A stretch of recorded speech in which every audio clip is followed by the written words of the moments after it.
여러분, 마약 청정국이라는 말 참 익숙하죠? 한때는 우리의 자부심이었잖아요. 근데요, 이젠 아닙니다. 오늘 이 자랑스러웠던 이름이 어떻게 그냥 옛말이 되어버렸는지, 그리고 이게 왜 우리 미래에 정말 빨간불이 켜진 신호인지, 특히 우리 10대들의 마약 문제, 그 현실을 한번 제대로 들여다보려고 합니다.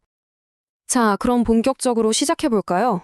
이 문장 정말 강력하지 않나요? 이제 대한민국은 마약 청정국이란 말은 옛말이 됐다. 이 한마디가요, 우리가 철석같이 믿어왔던 어떤 신화가 끝났다는 선언처럼 들립니다. 맞습니다. 우린 이제 완전히 다른 현실을 마주하고 있는 거예요.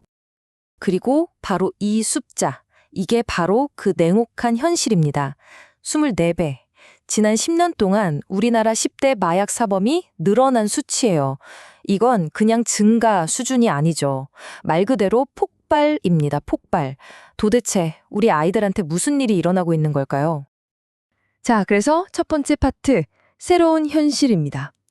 지금부터는 그냥 느낌이나 추측이 아니라 정확한 숫자로 이 상황이 얼마나 심각한지 한번 직접 확인해 보시죠. 이 그래프 한번 보세요.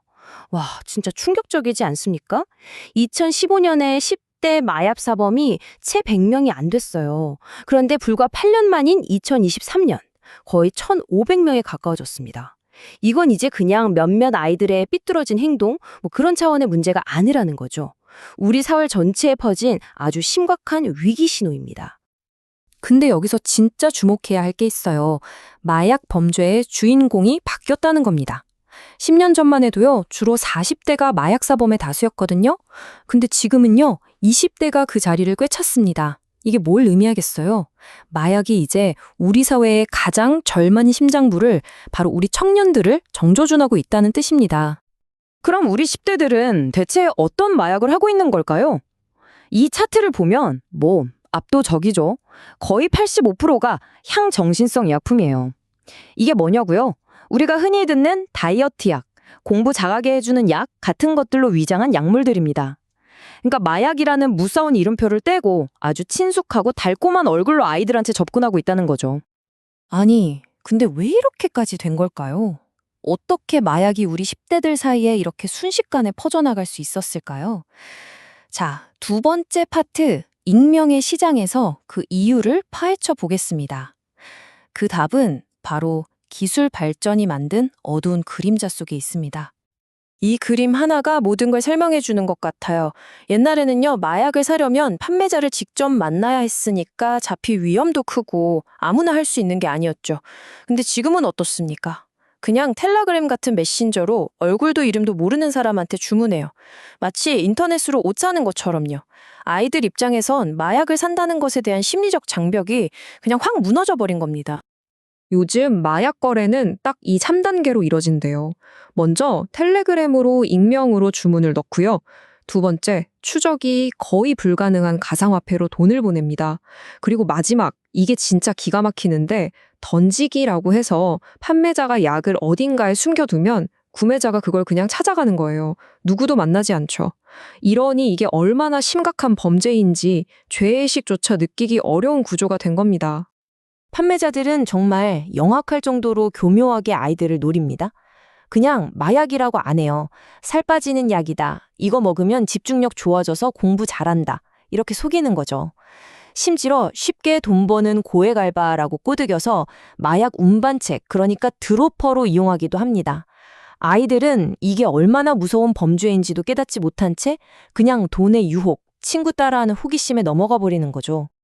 자, 그럼 이제부터는 단 한 번의 호기심, 그 한 번의 실수가 얼마나 돌이킬 수 없는 결과를 낳는지, 마약이 우리 몸과 마음에 정확히 어떤 상처를 남기는지 그 대가를 한번 들여다보겠습니다. 이게 요즘 10대들 사이에서 정말 무섭게 퍼지고 있는 펜타닐입니다. 헤로인보다 무려 50배나 강한 합성 마약인데요. 치사량이 어느 정도냐면 딱 2mg, 감이 안 오시죠? 그냥 소금 알갱이 몇 개 정도의 양으로도 사람이 죽을 수 있다는 겁니다. 이건 그냥 쾌락을 쫓는 게 아니에요. 자기 목숨을 걸고 하는 러시안 룰렛 같은 겁니다. 마약이 정신만 갉아먹는다고 생각하면 큰 오산입니다.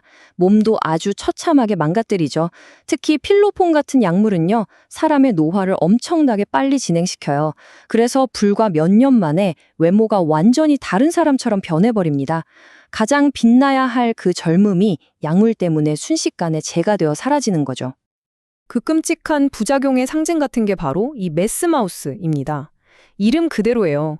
필로폰, 즉 메스를 하면 입안이 이렇게 된다는 건데 치아랑 잇몸이 그냥 급속도로 썩어서 문드러져 내리는 현상입니다.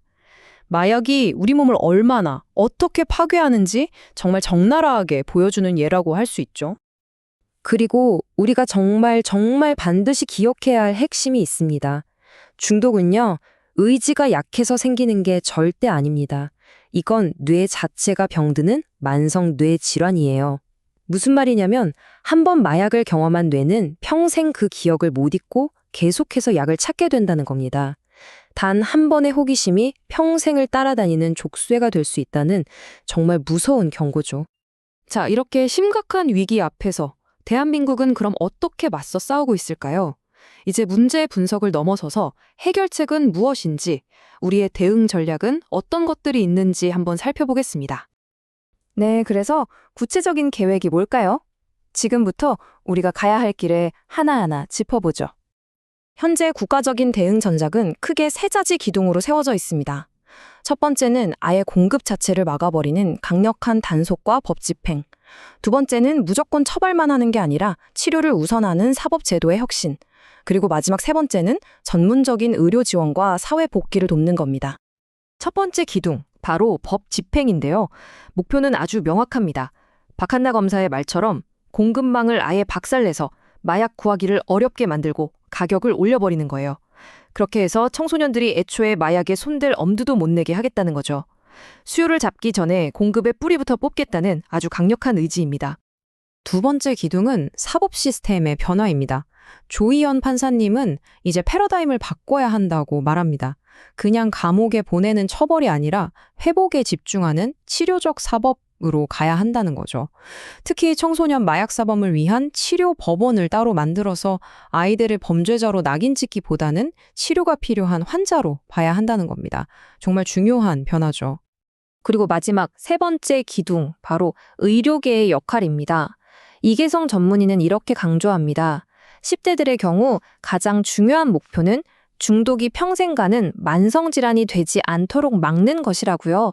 그러려면 가능한 한 빨리 초기 단계에서 전문적인 치료가 들어가야만 합니다. 이게 우리 아이들의 미래를 지킬 수 있는 사실상 유일한 길일지도 모릅니다. 자, 그럼 오늘 이야기의 핵심 다시 한번 정리해볼까요?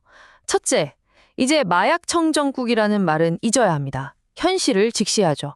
둘째, 이제 마약 시장의 새로운 타겟은 바로 우리 10대들입니다. 익명의 온라인 공간을 통해서요. 셋째, 한 번 빠지면 그 대가는 상상 이상으로 끔찍하고 평생 갈 수도 있습니다.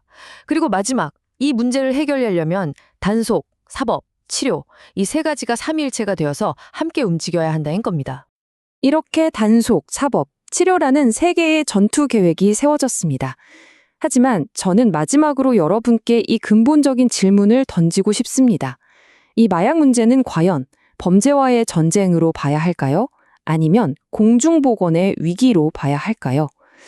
우리가 이 질문에 어떻게 답하느냐에 따라 앞으로 우리가 나아갈 길, 그리고 이 전쟁의 승패가 결정될 겁니다.